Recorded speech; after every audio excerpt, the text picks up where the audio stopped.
What's up guys, Jay Hamilton here. I'm gonna be the Lincoln car guy now. Only about 19,900 something of this car model was sold, so there's no videos on YouTube of how to maintain, how to take care of this car. There's a couple of videos. It seems like maybe one person at one time ever owns this car and they kind of just swap it around between them, because if you look up a video, you only get one video from a different person each time depending on the issue you're looking for, if you get a video at all. So in this video, we're going to be attempting to put this IAC valve into my car. I've been getting rough idling lately at inconsistent RPMs, and I heard that this might fix it, so we're going to see if that works. And if not, then I guess we have a new part, and that's cool too, for a 20-year-old car. So this is a 2000 Lincoln Continental 4.6 V8. Yeah, beautiful car, and it works. I just did brake flush and shit. That sucked. So here's our IAC. Here are the tools we might need for the job. I'm not sure. Put that back in there for safekeeping for now. So I've got my Husky toolkit here. You're gonna need a ratchet set potentially. You might also need a screwdriver, and you could need a drill. And towels are useful as well for your hands when they get dirty. Potentially. We don't know anything yet. So what I'm looking at right now is this right here. I've already taken the band off this. It looks like there's another band in here to take off, and I'll have to rip this off and this off to get this out of the way, because our IAC valve is right here. And what you might see that inside there, well, you can't see it too well. Right about here is a screw you can take off, and then right about in here is another screw. There's only 2 screws on things, so you think it'd be easy, but it's not, because this is blocking it and this is blocking that. And there's potentially more that I don't know about, so we're gonna find out. Hey guys, Jay Hamilton back here. It's only been a couple seconds since that last video. I spilled my toolkit. It took a second, but I've got that all back.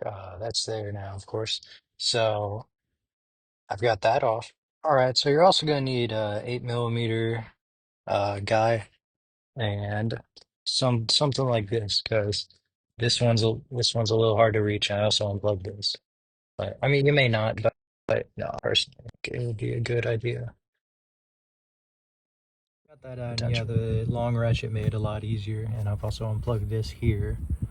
So we're gonna see if we can't rip this and just rip that right off. Actually, it comes straight away.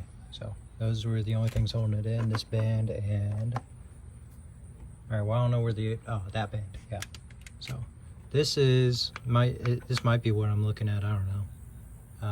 But I need this out. So this is also, unfortunately, gotta go. So I'm gonna figure out how to get that out real quick. Just looking at it, looks like we got a nut there.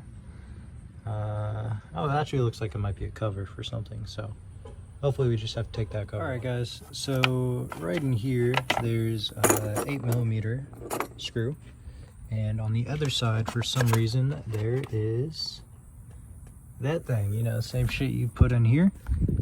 I don't know why that's there, so rather than deal with it, we're actually just gonna unplug this piece here and hold it up manually. So that we're a little closer, you can see what I was talking about earlier.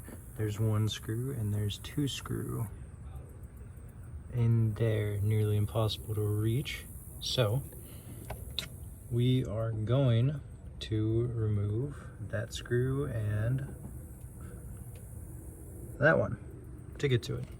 Right, so as you can see, that screw's a little difficult to get to, because this is in the way and this is in the way. So I actually just pulled this back a little bit and stuck my ratchet in there and loosened it up. It's an 8mm, by the way, both of them were.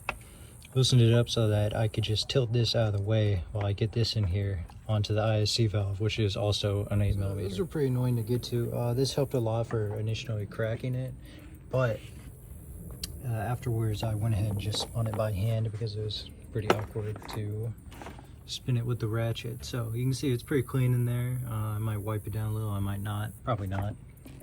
It's pretty filthy on here, but here's our old one. We're gonna go ahead and throw the new one in there. Like I said, everything is 8mm. It's very helpful if you have this guy. And yeah, so we got the new one here. Here's the old one again. with that filthy, oh, it's even cracked. Yeah, it's kind of grody. It came with this O-ring. I don't know where that goes, so I'm not going to put it on. That might have adverse effects, but I don't care.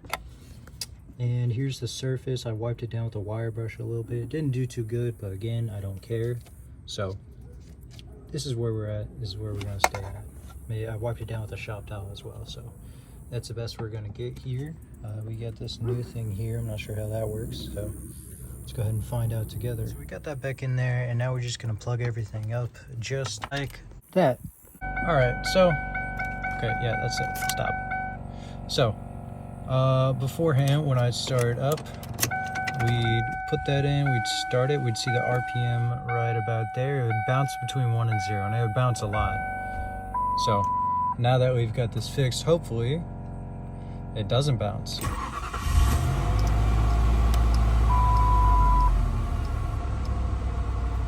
it blow up? No, not yet. And as you can see, it's not bouncing, so we have succeeded. Maybe. Yeah, we have.